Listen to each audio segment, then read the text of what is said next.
ঠাকুরগাঁওয়ে ৬ দফা দাবিতে শান্তিপূর্ণ মিছিল ও প্রতিবাদ কর্মসূচি পালন করেছে ঠাকুরগাঁও পলিটেকনিক ইনস্টিটিউট।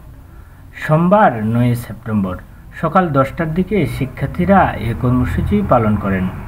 শিক্ষার্থীরা জানান, টেকনিক্যাল পদে নন টেকনিক্যাল নিয়োগ বাতিল সহ ৬ দফা দাবিতে তাদের এই কর্মসূচি।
Action!